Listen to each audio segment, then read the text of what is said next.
Receipt দেয়, অনেক রিসিটের নিচে লেখা থাকে ধন্যবাদের সহিত গৃহীত হইল। কথা বুঝেন নাই? ধন্যবাদের সহিত কি করা হইল? কৃতজ্ঞতার সহিত গৃহীত। আল্লাহ তাআলা বলে, বান্দা তোমার আখিরাতের প্রত্যেকটা আমল আমি আল্লাহ নিজে কৃতজ্ঞ চিত্তে তোমার থেকে নেব। আমি বিনিময় দেব, আমি বিনিময় দেব। 100 তাহলে আখিরাত চাইবে যতজন, পাবে কতজন? ততজন। আখিরাত চাইবে যদ্দূর, পাবে তদ্দূর না, তার চাইতে বেশি। এরপর আবার আল্লাহ বলতেছে, তৃতীয় আয়াত, 3 নম্বর আয়াত আবার শুনেন। আল্লাহ আবারও বলতেছে, বান্দা ভুল কইরো না, দুনিয়ার বিষয়টা শুধু এতটুকু মনে রাখো, কুল্লান নুমিদ্দু হাউলাই ওয়া হাউলাই মিন আতা'i রাব্বিকা। আমি আল্লাহ দুনিয়া দিয়ে থাকি আমার অনুগতদেরকেও, অবাধ্যদেরকেও, এদেরকেও ওদেরকেও, অর্থাৎ জাহান্নাম দেব যাদেরকে, আবার জান্নাত দেব যাদেরকে। এই দোনো শ্রেণী আখিরাতে না 2 ভাগ হবে, কিন্তু দুনিয়া কিন্তু আমি উভয়কেই দিয়ে থাকি।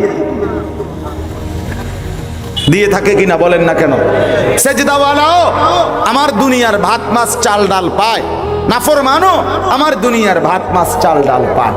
সেজদাওয়ালার ঘরেও স্ত্রী সন্তান আছে, সেজদাবিহীন নাফরমানের ঘরেও স্ত্রী সন্তান আছে।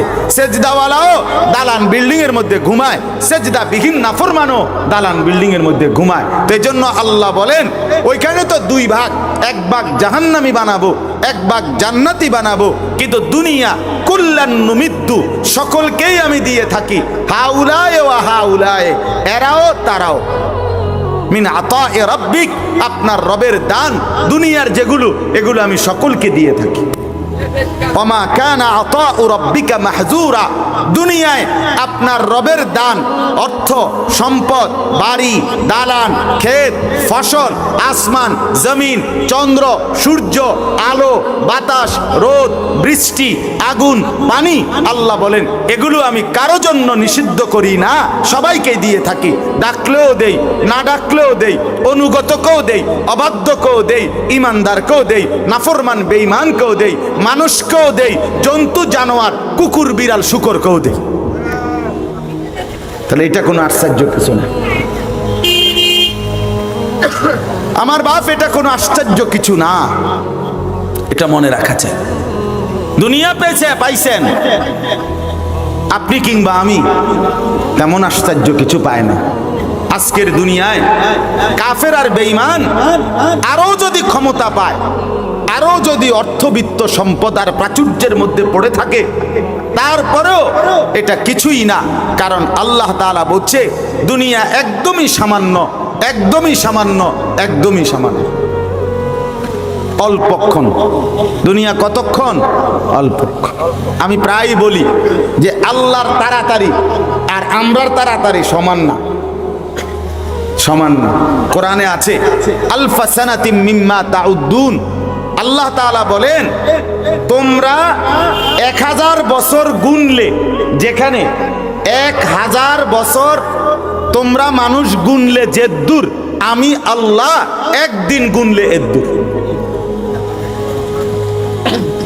আলফা সানা, আলফা। তাহলে আপনি বলেন আল্লাহর তাড়াতাড়ি আর আমার তাড়াতাড়ি সমান? কথা বলেন না। তাইলে আল্লাহ তাআলা যে বলছে সামান্য দুনিয়া, অল্প কিছুক্ষণের দুনিয়া, ক্ষণিকের দুনিয়া, আপনি বলবেন 1500 বছর তো গেছে গা, কই অনুদ হইল না, কতদিন তো হয়ে গেছে। না, আপনার এই সামান্য, আপনার 1500 বছর আল্লাহর হিসাবে তো 1.5 দিনও হয় নাই।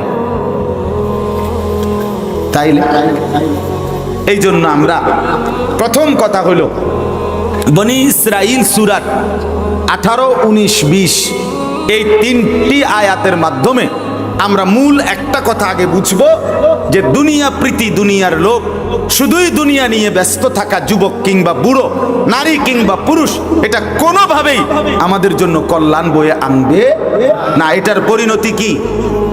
জাহান্নাম। বলেন না, এটার পরিণতি কি? জাহান্নাম। এবার আসেন ওই আখিরাতের ব্যাপারে যে আয়াতটা